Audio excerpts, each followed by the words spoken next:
बिस्मिल्लाहिर्रहमानिर्रहीम। अस्सलाम वालेकुम नाज़रीन, आज सबसे अहम मौजू बांग्लादेश है, जहाँ से सिफारती और सियासी हवाले से बहुत तशवीशनाक और सदमा अंगेज़ ख़बरें आ रही हैं। इनकी तफसील और इनका इम्पेक्ट क्या पड़ सकता है, इस पर हम बात करेंगे। और दूसरा मौजू है कि 18वीं तरमीम के हवाले से PTI के लिए एक अहम ख़बर है, शायद उन तक पहुँच गई हो, अगर नहीं पहुँची तो आप सुन लीजिए।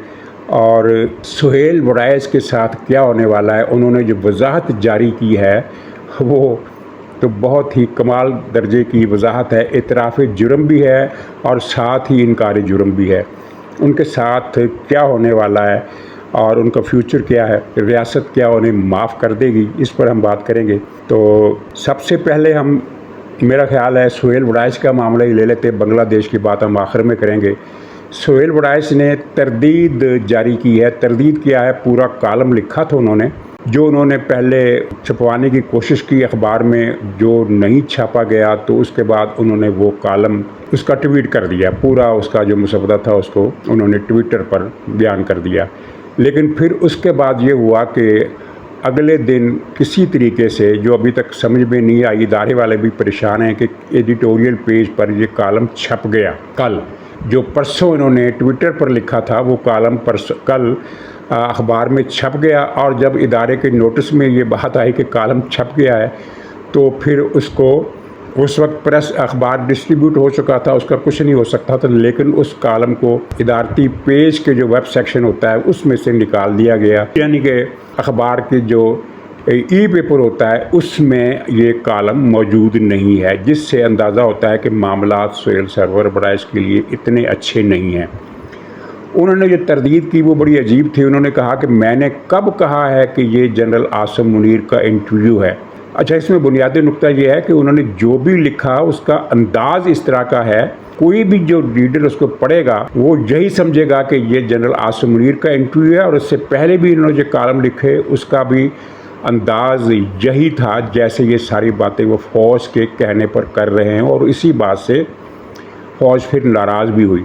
और ये जो तरदीद की है कि मैंने कब कहा है कि इंटरव्यू था, जब आपने ख़ुद लिखा कि वज़ीर दाखिला ने मेरी मुलाकात करा दी आर्मी चीफ से और 2 घंटे की नशिस्त रही, और फिर सबसे अहम फ़िक्रा ये था कि मैंने खुरदरे सवालात किए और आर्मी चीफ ने वाज़े और अच्छे जवाब दिए। इसके अलावा और इंटरव्यू किसे कहते हैं? यही तो इंटरव्यू होता है कि आपने सवाल किए, उन्होंने जवाब दिए।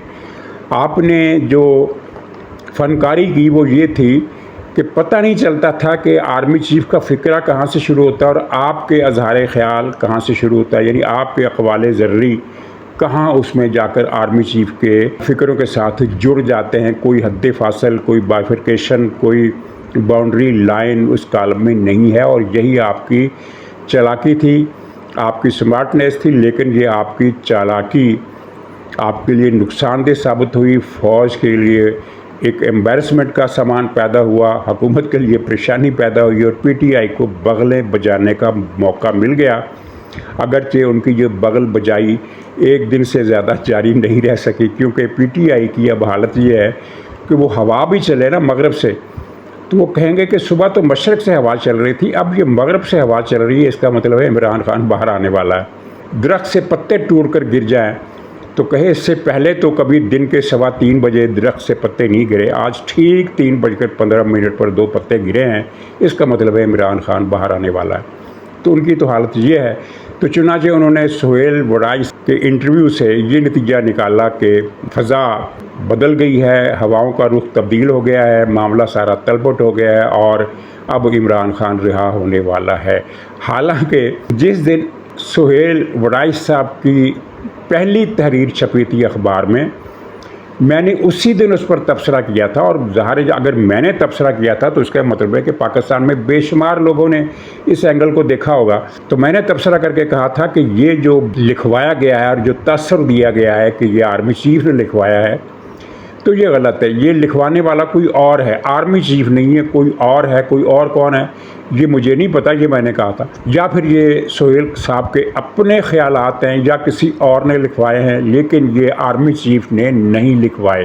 यानी जो बात बहुत सारे लोग पाकिस्तान में समझ गए थे उसको PTI का मैं सोशल मीडिया की बात नहीं कर रही, पीटीआई का इलेक्ट्रॉनिक मीडिया यानी मेन स्ट्रीम नेशनल चैनल, जहां बाज़ाहिर पीटीआई के कुछ कट्टर जो इनके पार्टिसान किस्म के एंकर थे वो तो हटा दिए गए हैं, लेकिन अब भी बड़ी तादाद में पीटीआई ही के लोग इन टीवी चैनल्स पर बैठे हुए हैं और उन्होंने फिर मसलसल प्राइम टाइम के तमाम शो और लेट नाइट के तमाम शो, 6 बजे शुरू होने वाला शो, 7 बजे वाला शो, 8 बजे वाला शो, 10 बजे वाला टॉक शो, 11 बजे वाला टॉक शो, कोई टॉक शो ऐसा नहीं था जिसका मौजू ये ना हो कि हवाओं का रुख बदल गया, आर्मी ने इमरान खान को मशरूत माफ़ी की दरख्वास्त कर दी। और बाद ने तो ये भी कहा कि ये बिल्कुल नेचुरल है, क्योंकि 1 साल पहले फ़ौज के तर्जमान जनरल अहमद शरीफ साहब ये कह चुके हैं कि पीटीआई सिद्क़े दिल से माफ़ी मांगे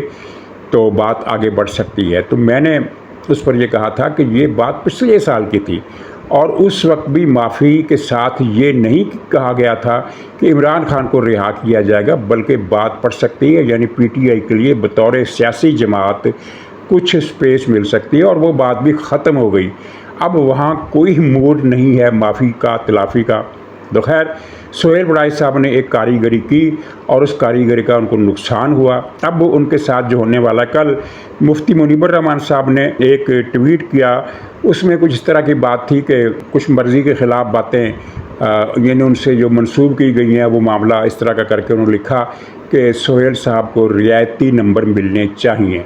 तो अर्ज़ यह है कि रियायती नंबर उन्हें मिल चुके हैं। रियायती नंबर ये मिले हैं कि उनके ख़िलाफ़ कोई पुनिटिव कार्रवाई नहीं होने वाली, यानी अगर वो पाकिस्तान आ जाएं तो उन्हें कोई गिरफ़्तारी का ख़तरा नहीं है, उनकी गिरफ़्तारी का कोई फ़ैसला नहीं किया गया, ना उन पर कोई केस किया जाएगा। ये जो FIRs हो रही हैं, ये कोई इंडिविजुअल्स हैं जो सोहेल बड़ाई साहब से नाराज़ थे या शायद वैसे भी कुछ शोहरत हासिल करना चाहते हैं कि FIR कटवाएँगे तो ज़ाहिर है हमारा नाम अखबार में आएगा और क्या पता किसी टीवी चैनल पर हमें इंटरव्यू के लिए बुला लिया जाए।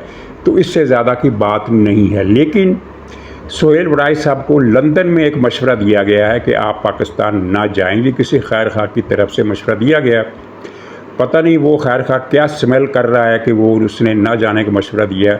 मेरी इतलात के मुताबिक उन्हें किसी गिरफ़्तारी या किसी मुकदमे या किसी भी किस्म की एक्शन की कोई ख़तरा नहीं है। हाँ, ये एक बात पॉसिबल है कि जंग में उनकी जो पोजीशन थी वो शायद डैमेज हो जाए, यानी जंग से नौकरी जाने का ख़तरा नहीं है। ये भी मुझे पता चला है कि ऐसी कोई डिमांड नहीं की गई है कि इनको नौकरी से फारिग किया जाए, यानी उनकी नौकरी भी महफूज है।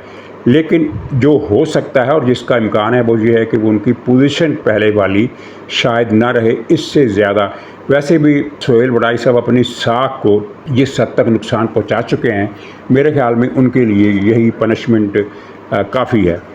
अच्छा नाज़रीन, आगे बढ़ते हैं। 18वीं तरमीम के मसले पर पीटीआई को बड़ी तवक्को है कि खटपट बहुत बढ़ जाएगी, गवर्नमेंट और फ़ौज के दरमियान दरार बढ़ गई है और एक पेज फट गया है, इख्तलाफात बहुत गहरे हो गए हैं और उम्मीद है कि अगर हुकूमत 18वीं तरमीम में ख़त्म करने पर आमादा न हुई तो फ़ौज उसका तख्ता लुट देगी।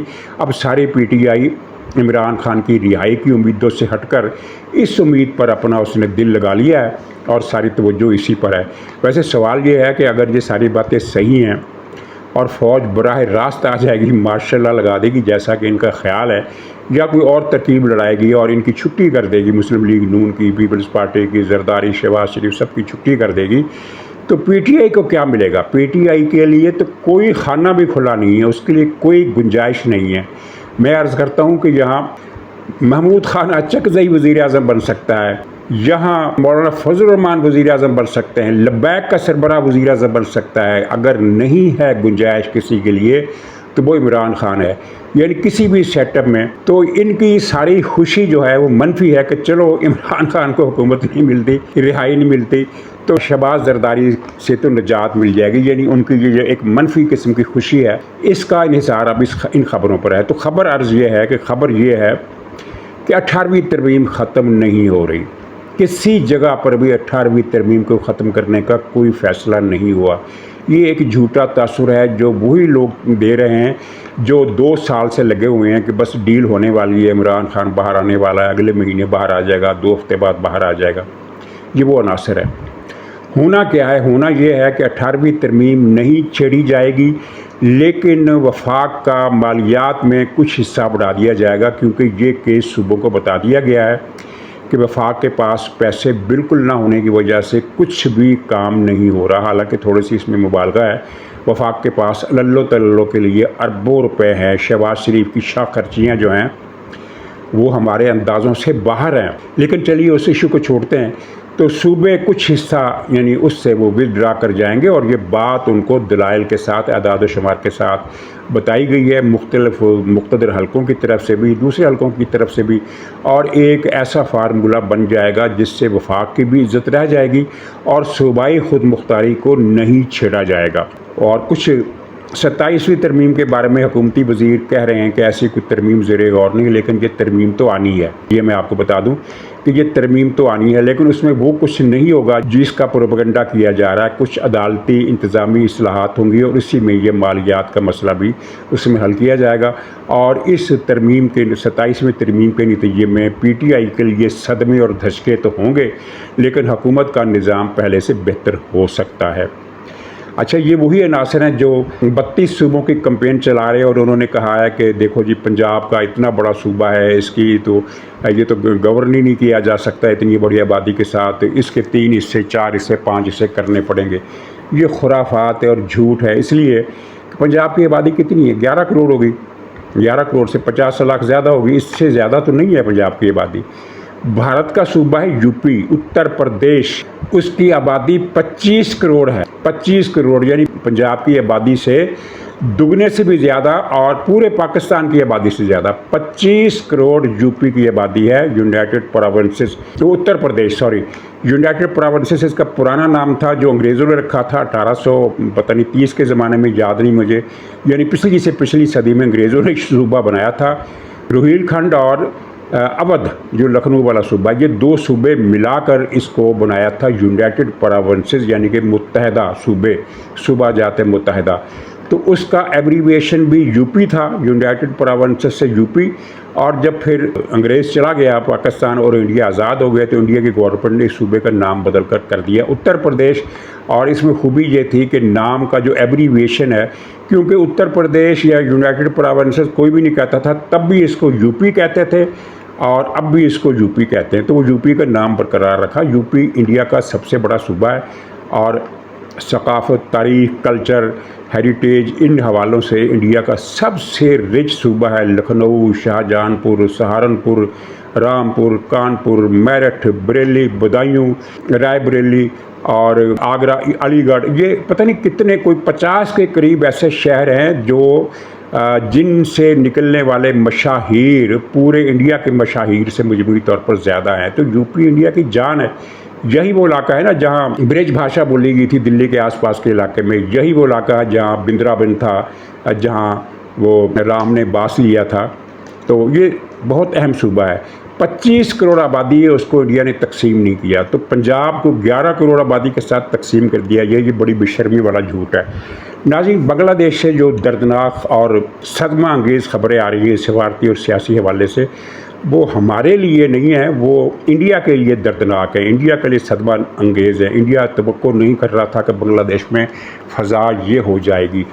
मेरा इशारा उस खबर की तरफ नहीं है कि जब वज़ीर ख़ारजा इसहाक़ डार वहाँ पहुँचे तो बांग्लादेश की हुकूमत ने पाकिस्तानी ऑफिशियल्स के लिए वीज़ा की पाबंदियाँ ख़त्म कर दी। ये एक बड़ी खबर है, बड़ी डेवलपमेंट है, लेकिन मामला उससे आगे चला गया है। वज़ीर ख़ारजा वहाँ पहुँचे तो वहाँ पूरे मुल्क ने उनसे मुलाकात की। ये सिफारती तारीख़ में इसकी कोई मिसाल नहीं मिलती। दुनिया भर से वज़राए ख़ारजा पाकिस्तान आते हैं, कभी आपने ऐसा माजरा नहीं देखा होगा जो बांग्लादेश में हुआ। यानी एक तो वहाँ हुकूमत ने मुलाकात की, हुकूमत से मुराद है कि जो सदर साहब थे मोहम्मद यूनुस साहब, उन्होंने तफसीली मुलाकात की। फिर बांग्लादेश की सारी सियासत और आइंदा आने वाली सारी पार्लियामेंट 3 जमातों पर मुश्तमिल होगी। एक है बांग्लादेश नेशनलिस्ट पार्टी, जिसकी सरबराह खालिदा ज़िया है। दूसरी है जमात इस्लामी, जिसके सरबराह हैं प्रोफेसर खुर्शीदुल इस्लाम साहब। और तीसरी है उन स्टूडेंट्स की पार्टी जिन्होंने तहरीक चलाई थी, बांग्लादेश सिटीजन्स पार्टी। ये 3 ही जमातें, चौथी जमात फ़िलहाल वहाँ कोई मौजूद नहीं है, और ये अगली पार्लियामेंट इन्हीं तीनों जमातों पर मुश्तमिल होगी। तो इन तीनों जमातों ने इनके रहनुमाओं ने पाकिस्तानी वज़ीर ख़ारजा से अलग अलग मुलाकातें की और तफसीली मुलाकातें की, 20-25 मिनट की नहीं, घंटों की। इस बात का आप क्या मतलब लेते हैं कि पाकिस्तान का वज़ीर ख़ारजा बांग्लादेश जाता है तो वहाँ की गवर्नमेंट और पूरी सियासी क़यादत, जिनमें से किसी ने हुकूमत में आना है और किसी ने अपोजिशन में रहना है, वो सारी सियासी क़यादत मिलती है। ये मामला बहुत आगे का है, यानी पाकिस्तान और बांग्लादेश के ताल्लुकात वहाँ से कहीं आगे चले गए हैं जहाँ से हम सोच रहे हैं। बांग्लादेश और पाकिस्तान की अफवाज के दरमियान जो तावन है वो नाकाबिल तस्वुर हद तक बढ़ चुका है।